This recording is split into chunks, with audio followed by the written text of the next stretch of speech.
Welcome. This is the Punk CX podcast. My name is Adrian Swinscoe, and I'm an advisor, best-selling author, Forbes contributor, and general explorer of the service and experience space. On the podcast, I seek out and interview entrepreneurs, leading business people, authors, tech leaders, academics, and generally cool people doing interesting stuff in the service and experience space. Check out the archive at adrianswinscoe.com. That's enough for me. Let's get into the interview. So welcome to the next edition of the Punk CX podcast. With me today, I have Shafqat Islam, who is the CMO at Optimizely. Hey, Shafqat, how are you doing? I'm great. Thank you for having me. You're very welcome. Now, Shafqat, for folks that might not know Optimizely or might not know yourself, can you tell us a little bit about you and also a bit about the work that you do? Sure. I'm a little bit of an unorthodox CMO. So I came into the company via an acquisition of Welcome, which was a startup I founded. I was the CEO for a little over a decade.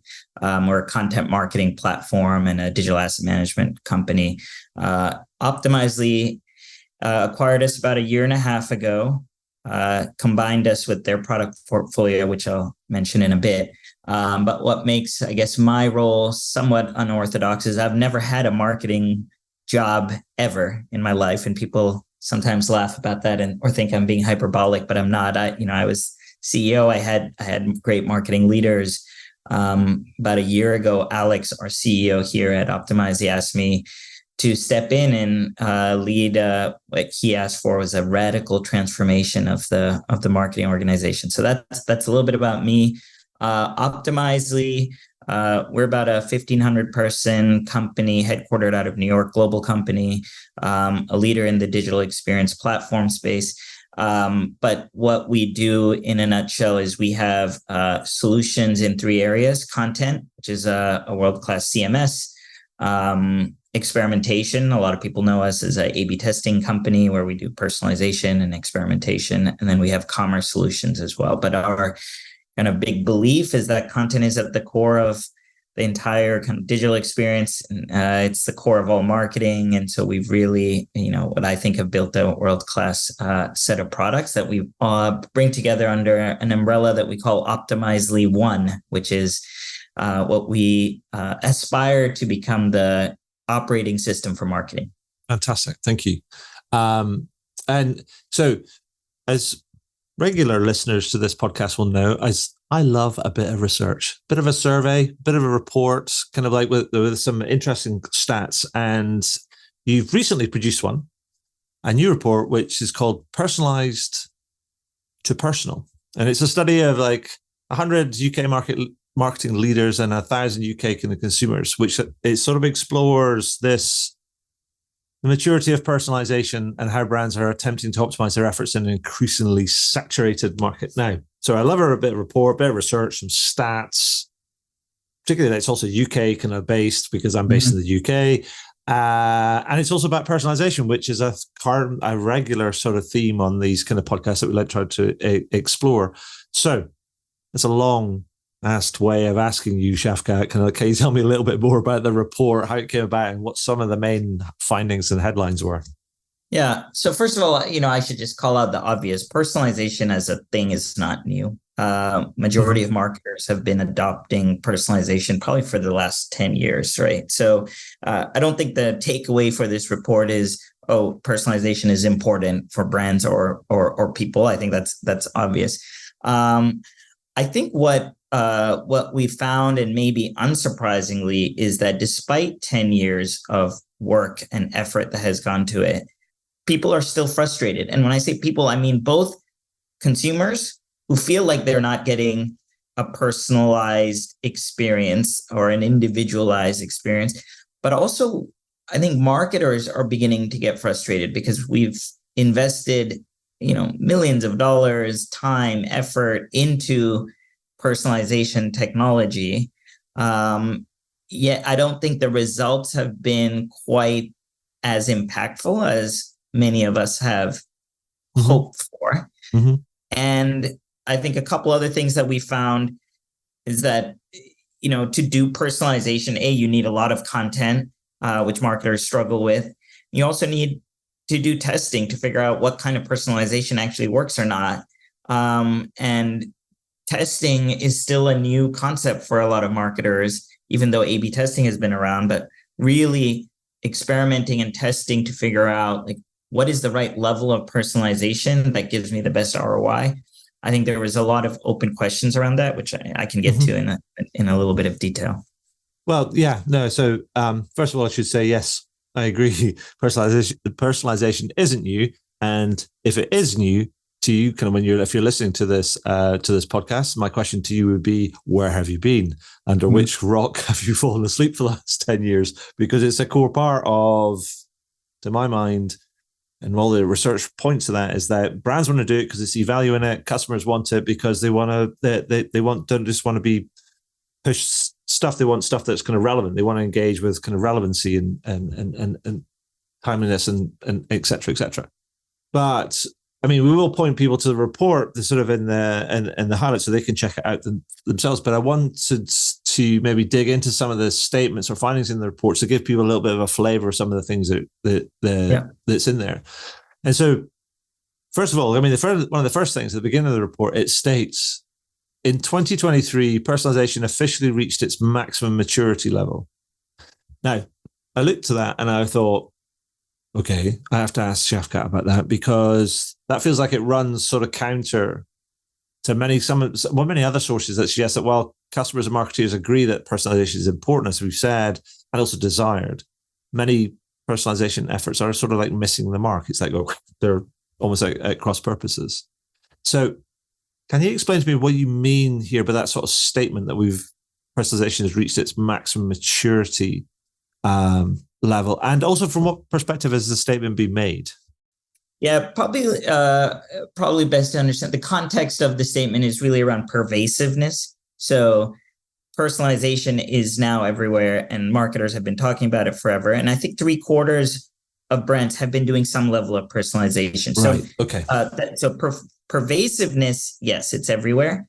But we've also found the issue is that personalization in the quest to do it has become very formulaic.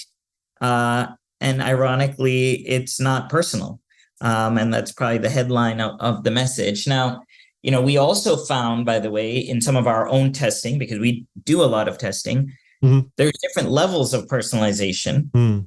You can do demographic or geographic personalization. That's quite easy. Doesn't require as much content.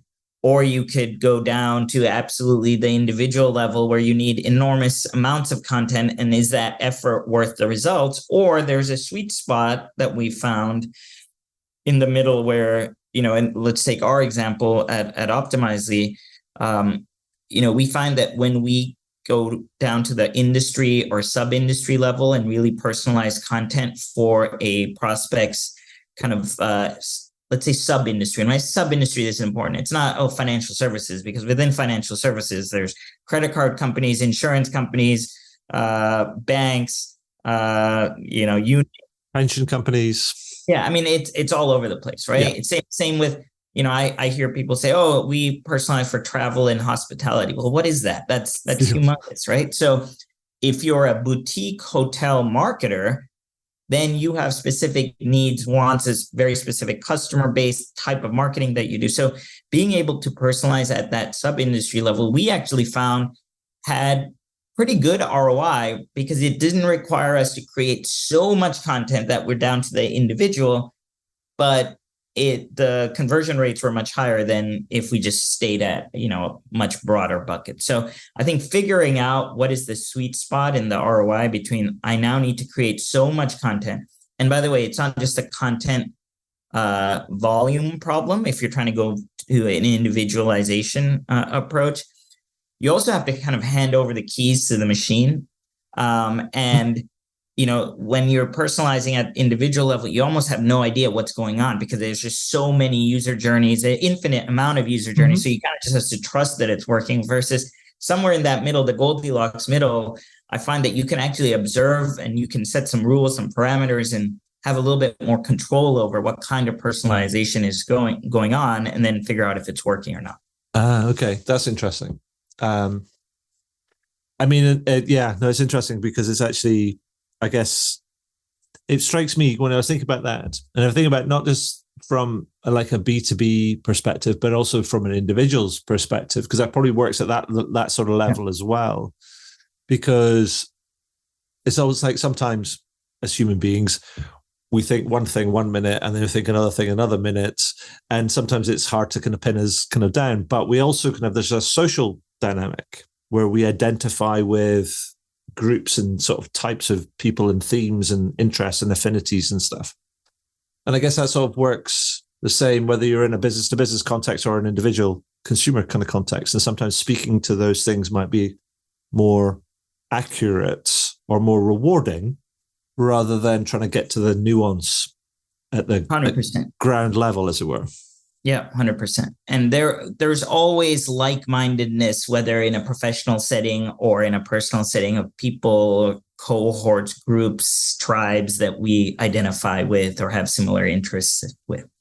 And so, because if I go back to the report, because you said that, I mean, particularly the title of the reports is like personalized to personal. I mean, there's also one stat in the report that says 71% of consumers feel experiences are targeted towards them, but only 33% say that they are ever truly personal. So can you explain what's the difference here between those two terms? Because many people might kind of go, they might get clubbed together. Yeah. What is the difference? And again, when we say personalized, personal, we really mean down to the individualization. Right. Okay. And I have to reiterate that shouldn't be so scary that people would never get started, because if you think, oh my gosh, I need the tech, I need the tools, I need the content down to get down to the individual, and you should never, and then people just don't even get started with personalization. I don't think that's a good thing. As I mentioned, there are different levels of complexity that have different benefits. And, to me, I always tell people just get started. And over time, you can build in more layers of complexity in your personalization story. And I think the reason why, the consumers, don't feel like the experience are really personal is consumers are now actually willing to give up more of their personal data. They're willing to make more of this implicit trust agreement with a brand or a platform in order to get more targeted messages. 10, 15 years ago, everyone was afraid, like, oh my gosh, I'm not going to give up my data. And privacy was the most important thing. Now, especially with the younger generation, I think there's this expectation of this trade-off. Like, I'll give you my data, but you better give me, more personalized messages. Do you think that is the case? Or do you think it's just they've just kind of grown up in it and it's become it's just like a thing? Yeah, it's totally native. Maybe are they going around explicitly to each brand and saying, yes, you can do this with my data? Maybe not, but I think they have grown up in it. But they're aware that it's going on, and they're comfortable with it. And again, I'm making some broad generalizations, but this is what our study showed. But also, when I talk to my consumer, but when I talk to my peer group, I get that kind of feedback. If I talk to my parents, they're still a little bit hesitant because they didn't grow up in this environment, right? Sure. So, and I think context matters a lot. Again, I asked a question recently to a group that I was with, like, how much stuff have you bought on Instagram? And everyone raises their hand. Everyone who uses Instagram has bought something because the targeting is so good. And they welcome that as a consumer, that, hey, I got something that was personalized to me and I bought it. Versus if you ask the same question for Twitter, almost no one has bought anything, right? So I think the context in which personalization occurs also matters. When you're reading the news and doom scrolling or whatever, you're not really going to buy something on Twitter versus Instagram. You're in a completely different mindset. And so people are, again, more willing to make that trade-off. And so, yeah, no, I get all that. I mean, I think then one of the things, my frustrations with all of this is it's sometimes been hard, as you say, we've reached maximum maturity around awareness of personalization and desire to want to do it. Whether we're at that sort of maximum sophistication level is another another matter, and I think that's still evolving. Um, so what are some of the barriers? Because I hear lots of different things about kind of like, oh, people complain about quality of data and they complain about this and that and the other, kind of in terms of what's standing in the way of them delivering a more personalized experience. What are the things that you're hearing, you're seeing that marketeers are sort of struggling with, that's standing in their way of delivering a more personalized experience? To me, the number one is great content. Right. That is something that everyone aspires to, but it's very difficult to create content at both the quality that people expect, consumers expect, and then the quantity needed for personalization. I think that's a big barrier, whether it's because you may not have the quality of writers or content creators in-house, or agencies are expensive, et cetera. It's the bar is high for the type of quality of content, but also the volume of content. Obviously, AI now potentially solves that problem, or is making progress towards solving that problem. I'll use my marketing team as an example. First drafts for a lot of what we do is guided by AI, right? We would never publish something that was written by AI. But do we provide an outline and get some thought starters? Do we get an initial draft? 100%. We do it almost for every piece of content we create, right? Sure. So I don't think there's a day where AI, maybe, I don't want to say never, but I don't think AI is just going to be creating all of your content for you, but certainly it solves some of the volume issues that we see our customers are challenged with. Yeah, and I mean, I guess it'd be good for. I've heard similar sort of stories around. It's good for getting started, doing first drafts, coming up with ideas, but it's also probably it's also pretty good for repurposing things as well across different formats. You can take something from one thing into another sort of format and just it sort of speeds up that process. It's actually pretty good at that, actually. We have a lot of long form content, big rock content, white papers, research, etc., that if we want to get that into digestible chunks of shorter form content, it actually does well when you've trained it, when you've given it source data, source content. And we've been pretty happy with the result. We have some of this baked into our own products, but we're always experimenting with other kind of generative AI products out there.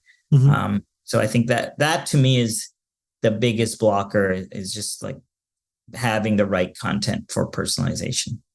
Which is fascinating because most of the time when I hear about some of the blockers of this, a lot of it's got to do with data and technology, and then also the kind of thing around, we're kind of worried about the deprecation of kind of like third party cookies, and that's going to happen. Well, that sword of Damocles is being hanging over the marketing profession for, I don't know, 3 or 4 years now, and Google keeps kicking the can down the road. Although I think they might have pulled the trigger on when they were actually, I think it's going to be end of Q1 next year, sort of like March, April, sort of 2024, where things are going to come out of the sandbox, but who knows? They might delay it even further. But is that going to change things, do you think? Or are people just going, well, no, we're past that. It's just things have always changed? Well, I don't know if it was in this survey or a recent survey we did, but I think it was something like 63% of marketers had no clear plan for cookieless personalization. So there's a lot of we're flying a little bit blind and hoping that the plane will land. But I think this cookie apocalypse, it doesn't mean that the world's going to end. And if you have the right technology, I think, for optimizing, we use first party cookies, we use local storage. There's different ways to get around it. And I know you've talked about zero party data, I think, in the past. But what this cookieless world does, it puts more of the burden and onus on the brand, again, to strike up some sort of implicit agreement with the customer, the prospect, the consumer. Anyways, I think relying on third parties, platforms, cookies, to me is, you're building on rented land, and anything can happen, versus, what are the things that you own as a brand? You own your own website, you own your email address, your email list, and your ability to email people, right? So it's a good time to think about, what's rented versus what's owned in terms of assets online, and really focus on the stuff that you own. So I think it'll eventually push people to that. For us, when we were at Welcome, our entire strategy was, yes, we use the platforms for distribution, but ultimately we're always driving to our own properties and trying to generate email addresses, people to sign up, not as, oh, here's a gate, but like, how do we make our content so good that people want more of it? And we get them to sign up.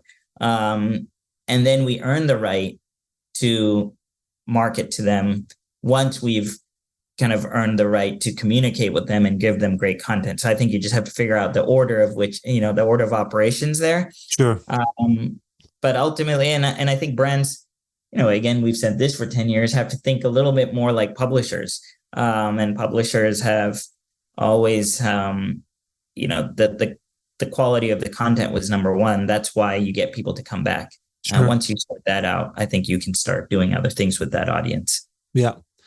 You alluded to, when you were just talking there, you alluded to it. I mean, that I've actually something I've talked about in the past is around sort of first party data, and but then also kind of zero party data. And what I did notice actually, the report actually only mentions first party data, but doesn't mention zero party data at all. And I wanted to understand, is there a reason why? And I think we talked before, and you explained that it might be something to do with that whole, does it make sense to keep going down to that individual kind of level? And I wanted you to share that perspective with me again and the audience, because I think it's just really interesting. I've been pushing on the zero party data is a way to go. Well, first party data and the zero party data, but particularly maybe not specifically for marketing, but particularly for other areas where you touch a brand in terms of, and where things should be personalized, whether it's like service or support or after sales or whatever it might be. And you'd want something that is, I think you might want to prefer something which is a little less persona, kind of like driven, and a bit more, actually, I've told you what I want and told you how I like things, listen and respect that, as it were. Yeah. First of all, we should probably do a whole entire study on zero party data, because I do believe in it and I think it's important, right? So the idea of a customer purposely and proactively sharing data with an organization, to me, that's absolutely key. And as I mentioned, I think consumers are more willing and eager to give up that data, and willing to give up some of the privacy risks for better personalization, better ads, better offers. And this is an implicit trust agreement, right? In the early days of the web, people didn't know they were making this agreement. I do think now there's more intentionality behind it. But I think the bar gets raised, right? So if, as a consumer, I'm giving you explicit information about me, and then I would expect a totally different level of experience. And this, I like that you brought up non-marketing use cases. There's some industries that do this really well, right? So we talked about hospitality and like some of the best hotels in the world, and the way they know who you are when you walk in, the way they identify you, even there's certain stores where you walk in and they know exactly who you are, what you bought, what you like, what you don't like.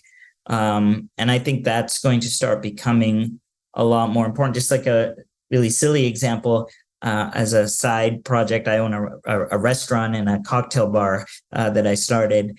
And we really recently started experimenting with this thing where if you dial in and we recognize your phone number, we greet you by your name. Right. And it's just like a tiny example of it, like blows people's minds. And it's just so simple, right? It's just, we have this data, you gave it to us. We use it and we just say, hey, Mr. or Mrs. Smith, like it was great having you at the restaurant a couple of weeks ago. How can I help you? People are just like shocked that we're doing this. But I mean, it's like I love it that people are shocked, but it's fascinating, kind of like how people wouldn't try that, because it's like crumbs. We do that on our phone. Somebody kind of calls us, or somebody texts us, or sends an SMS or WhatsApp or Facebook Messenger or whatever it might be, and we generally have our contacts dialed in, so we know where this stuff is coming from. You're like, oh, it's like, oh, hi, Mum, how you doing? Yeah, absolutely. And I always say, like, when we start doing marketing, sometimes we forget the really simple things that we do day to day in our lives.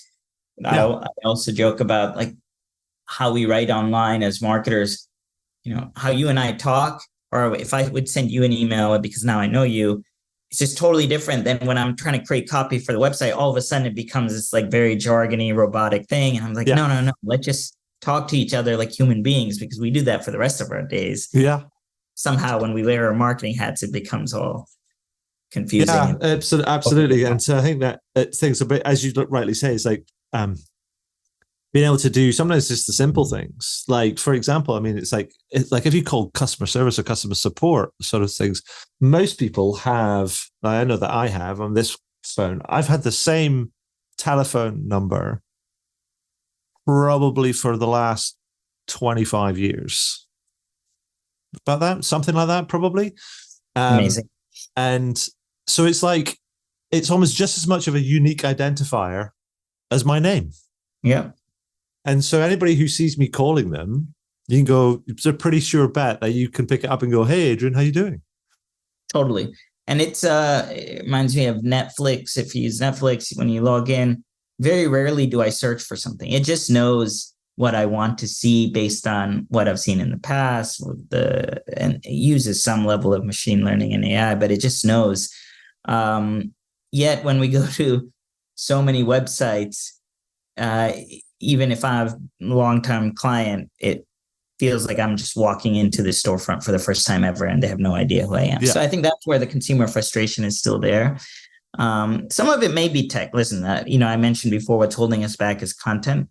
Certainly the tech, has it gotten simpler? I hope so. I mean, we built the experimentation product, we built a personalization product, and we couple those two, because I think those two things need to work together. If you are going to do a lot of personalization, you have to figure out what works and what doesn't work. And so testing becomes kind of, it's almost a cultural change that we need to see within organization. Yeah. So Shafqat, we talked about the kind of report, and I would urge people just to go and check it out, because I think it's a really interesting, it's a great study, interesting insights, useful insights, and sort of positions, takes a slightly different position on personalization and the whole sort of debate than I've seen kind of before. So I would ask people to check it out. But what I wanted to do is also kind of come back to like some of the stuff that's in there, but also how Optimizely works with some clients. It's almost like bring, I feel like, in air quotes, and given I know this is an audio sort of recording, it's like in air quotes, like so almost like best practice examples of clients that you're working with, or even the clients that are in the kind of the ebook, to almost to help us understand what good looks like and what they've done and how they've achieved it and how long it's taken to sort of do that, just to bring up a bunch of this sort of stuff to light. Yeah, for sure. I think we talk about clients such as Zoopla or Sky, True Botanicals, or some big ones, but one of the customers that I like is New Era. So I don't know if everyone knows New Era. They make caps. Okay. It's a massive company. I think it's been around it started, I think, in the US 50, 60 years ago, maybe older. I need to double check how old they are, but and it's a very big business. And I don't know if you would ever expect selling baseball caps or caps online would become a big business, but we power both their website, but also personalization, experimentation for them. They use our CDP or data platform as well in order to do that personalization.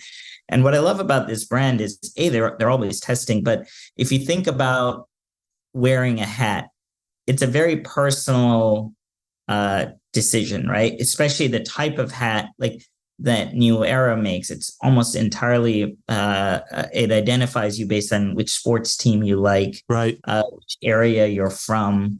And so there's just obvious ways to generate excitement, interest, and create personalized experiences because, if I'm from Boston and I'm a Red Sox fan, or if I'm in, LA and I'm a Chargers fan, you can personalize the experience. You can also figure out based on where you are, what type of apparel you're going to be wearing, what kind of, if you're marketing beanies and warm weather hats to me in New England because I'm a, Patriots fan, you shouldn't be doing that because I'm in LA and I'm a Chargers fan because the weather's just totally different, right? So sure, yeah, they just have like a lot of different dimensions that they can personalize. Well, it's also probably a little bit like, if you are a New England Patriots fan, let's say, then colors are sensitive as well. So it's 100%. Like you're like going, I'm not gonna pitch you something which is a color which is like, I don't know, the Yankees color. The Yankees color, for example. Yeah. So it'll be like, well, no, I'm never going to wear that because there's an association that goes with that whole affinity. Yeah. And they've really nailed this affinity thing all the way. By the way, it's not just pro teams. They also do stuff around culture. There's Day of the Dead, which is, I think a big holiday here for, so I think people know of Mexican descent. And so they've done a lot of culture related personalization. And, it sports we talked about is kind of a thing that brings a lot of people together. Remember, we said tribes, affinity, and they've really done a great job there. And it's working for them. So they have remember we said newsletter is, a thing that you own. It's an owned asset, not a rented asset. They have something called New Era Fan Club. They're getting out, I think, something like 3,000 new registrations every week by tailoring the experience and then testing. Right. Their sales are up, I think, anywhere between 60% and 120% based on like a regular day versus Black Friday. And one of the things they're trying to do is get people to product swiftly based on personalization. So, the more products people see, the more likely they're to add to cart. And so, they have 70% increase in add to cart. And they're doing all of this by constantly testing. I think what they've realized is personalization without testing is very difficult. But they actually built the entire culture of testing around it. And I keep using the words culture because to me, testing is more of a cultural thing than a tech and tools thing. Yeah, no, I remember. I would agree. I remember hearing a story. There's a professor from Harvard University. I forget his name, but he wrote a book called 2 books on experimentation. Tomke, Experimentation Works. Yeah, Stefan Tomke. Yeah. There you go. Thank you. I had him on the podcast. We were talking about this. He told me a story about how Booking.com has built their whole business on experimentation, and they've got this culture, as you'd say, that is all about, we run this platform. It's all about experimentation, and anybody's got the right to spin up an experiment on the kind of platform, but also anybody's got the right to stop anything at any one time if they think it's going to run in conflict to the business as usual. And it's just that culture sort of thing. Yes, the technology's there to support that, to enable that, but actually you've got to have the mindset that allows you to think, oh, why don't we try and do this? Or why don't we question that? Or why don't we try that and make that okay? 100%. I love that you brought up Stefan. He's actually very close to our company. Our CEO is a good friend of his, and he speaks at a lot of our events. We also talk about this idea of hippos. It's highest paid person's opinion. Oh, yeah. Yeah. And, that's often where a lot of personalization pitfalls come in. Some very highly paid person comes and says, oh, I think we should personalize based on X or Y. So it's all based on gut versus now all right, fine, let's put it up and we're going to test it. And if it works, it works. If it doesn't, we kill it. So really empowering anyone in the organization, not just your highest paid person, to have opinions on what to test, what to personalize. I think that's a big part of that culture that we want to drive. And we focus on that both within Optimizely, but also with our customers too. Yeah. I think it's a small world. I mean, I love the fact that you're kind of close. Your CEO is close to kind of Stefan. Yeah. I had him on the podcast. It must be a couple of years ago now, but it's he's a good guy and he's doing some really great work, particularly in that sort of like plowing that furrow around the importance of experimentation. Yeah, and the math is just so obvious out there. It's still astounding to me. Like the companies that do testing just have much better revenue performance and growth than the ones that don't. And ultimately, we think it's crazy when every once in a while we'll meet a company they're not testing anything, and that's why we exist, is to help bring those people along on the journey. Awesome.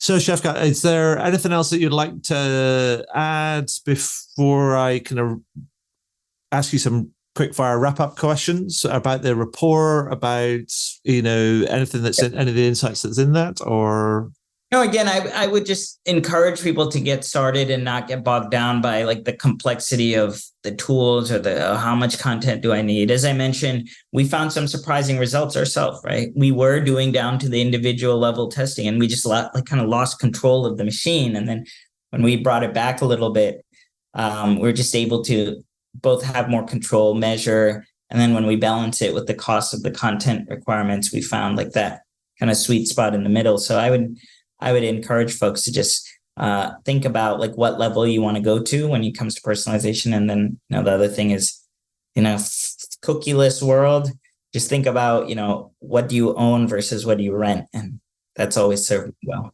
Super. Perfect. Thank you. So here's a couple of quick fire questions to wrap things up. Now, we talk about a bunch of different sort of things, some of which might end up feeling slightly nerdy, but that's fine because we love kind of getting a bit nerdy on some of this sort of stuff. But some people just want stuff boiled down, right? And so if I was to ask you to provide your best advice to somebody listening in that wants to improve their customer sort of experience, or what I have been doing is they're making it easier for people. I'm saying to them, complete this sentence. And the sentence is, if you want to improve your customer experience, Shafqat of Optimizely says, do this, ... complete that sentence. Be nonconformist. We love it. It's the Punk CX podcast. Why not? And especially if you're in a B2B environment, just like B2B is usually so boring, and just be different, be nonconformist, be non-traditional. I think people notice that. And, there's this quote, like people might not remember what they see or read, but they'll remember how they feel when they see your brand in a totally different way. Yeah, that comes from Maya Angelou. Yeah. Make people feel like, holy crap, this is a very different type of company or brand or something. Make them feel something. Yeah, no, perfect. Absolutely right.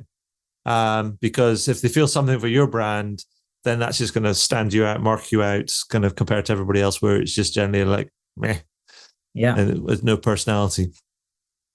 So following on from that, as you know, this is a Punk CX podcast. And what I've been doing over the last couple of years is asking you a couple of punk-related questions. So the first one is, what one or two words would you use to describe a more punk approach to customer experience? Now, I did tell you that I have 195 different kind of words and phrases listed out. And I'm intent on stopping when I get to 200 because I think 200 feels like a nice number. So, Shafqat, what do you think? I can't use nonconformist again, can I? Because no, I think no, because that's already on there, unfortunately. I think there's something about, I don't know the word, something about energy, like give energy. To me, it feels like marketing teams are marketing that makes the consumer, the recipient of that marketing, feel like there's real energy coming from that brand. To me, that's something. When I think of punk, I think of just like the sheer energy that they had on stage. And I feel like, again, this is what's lacking in a lot of marketing. It's very meh. So like, how do we just amp up the energy? To me, that's the... So energy's already on the list as well. So you're kind of like, I'll tell you what, have another go. This is the kind of the third one. What do you think? The question was, how can marketing be more punk, essentially? Yeah, pretty much. How can customer experience be more punk? Nonconformist energy, I talked about. I have a very basic one, which I don't know if this is probably covered too, so I might strike out here, which is just make it more fun. I don't know if marketing is fun enough. Is it like that on the list? 3 strikes. I think we might have to just. By the way, you have a great list. So yeah, I think you do any of those things on the list, you're going to be, way ahead of most brands that I see online. So we will we will say that even though you struck out, we will get nonconformist, we will get energy and energized and fun on attributed to kind of Shafqat as well. Going like, these are the ones. And even though it was a strikeout, it was like, these are the core things. You must have had a lot of smart people on the show before. Second question around the punk thing is that the follow-up book to Punk CX was Punk XL, and it was explored this idea of what experienced leadership was about, given that we talk about all sorts of different other types of leadership, and given that also experience is supposed to be this competitive differentiator. And what I've been asking people is like, who do you think is an experienced leader and why? Like, who's setting the bar? Who's up there kind of that we should look to and learn from as we go forward? For me, I always talk about Nike when it comes to this amazing experience brand for a number of reasons. And I'm going to tie it back to punk in a second, which is, I think anytime you experience Nike, whether it's a store or a billboard or a TV ad, or a message statement they put out, you can tell it's uniquely and very distinctly Nike. Like they've just, and you don't even need the swoosh.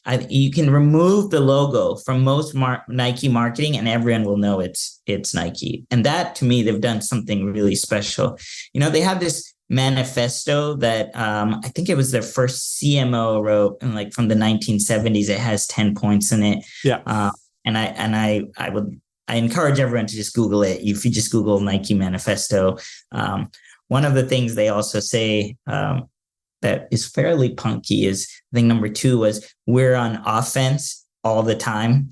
And I just love that. It just goes back to like, bring energy to your marketing, be on offense. Don't be defensive. Don't be fearful. Be bold. Yeah. And they do that, right? They took decisions. I know your readers are probably, or your listeners are probably all over the world, but they may be more UK centric. But, when Nike, they did a lot of great marketing with Colin Kaepernick, and that was considered dangerous or unorthodox, but they stuck to their values. And regardless of what you feel about Colin Kaepernick, marketing was amazing. And then they backed it up with just some incredible storytelling. So again, content, it was just so much a part of their DNA. Yeah, no, I completely agree. And I tell you what, if people haven't seen it and you want to know a little bit more about Nike and their sort of journey and some of the risks that they've taken, then watch the film Air. It just came out, right? Like a few months ago. I think based on Shoe Dog, which is one of my favorite books of all time, which is the Nike story written by the founder. But Air, I have not seen. I heard it's amazing. Oh, like I'm not going to spoil it with Ben Affleck and Matt Damon. And I think is it Viola Davis who plays Jordan's mum? Yeah, I think so. She's brilliant. But talk about them doing the things and then breaking all the rules. I want to tell you about some of the stuff in the film, but no, you should just go and watch it because it literally is. I'm actually shocked given how much I love this brand, and I've read the book, but I haven't seen it yet. But this is a good reminder. I'm going to go watch it. Yeah, no, it's definitely awesome. But it also kind of just gives you an insight in terms of what they're willing to do and the steps that they made. And also kind of like how they were willing to go with, it's not just about them being mavericks, but actually kind of aligning themselves with people that they know are going to change the game. Yeah. And that was the big bet on Jordan, is like, this person is going to change everything. I love that you use the word mavericks. That's what I use to describe the people on my marketing team here. When we talk about our marketing org at Optimize, I'm always saying we're the mavericks. We should push. And sometimes we push maybe too hard, but I'd rather that, going back to being on offense all the time. Yeah, no, perfect. I love that idea of being on offense all the time. So, Shafqat, one final question. It's pretty much like a statement of the obvious to say the world is a weird place right now. Mm-hmm. in many parts. And if you're like me at all, you find yourself going to wake up in the morning and take a look at the news and drinking your first cup of tea or coffee or whatever, and trying to get past the doom scrolling sort of thing. And so what I've been doing over the last kind of few months is asking people to let's finish on a good news story, to shine a little bit of light on people that are kind of listening in, and I've got to this far and then to the end of this episode. So can you tell me, Shafqat, what's the most interesting, positive, or exciting thing that you've seen in the last week? Am I allowed to give you two, one work, one non-work? Sure. Go for it. So a very quick one, work-related one is obviously generative AI has been around for forever. I saw this video 2 days ago from a tiny, tiny company called Pika Labs, Pika. I think they're like 3 or 4 PhD engineers, etc. And they make text to video, right? So you give it a prompt in text and they create video. And just the results are absolutely mind-blowing, how fast this space has evolved just in the last 3 months. And what they did was they took a commercial, like a 30-second commercial from a brand. I think it was Saban, which is a soap brand, luxury soap brand. Mm-hmm. And then they created the exact same thing using prompts. And you couldn't tell the difference. If anything, the AI one might have been slightly better. And it's just, the tech is incredible. So I would encourage you just to go to Pika Labs Twitter account, and you can probably find that video. It's if you need to Google it, it's a remake of an old commercial, and Pika, if you do that, you'll find it. And then awesome. The non-work. Sorry, were you about to say? I said awesome. I'm gonna definitely check it out when we get done here.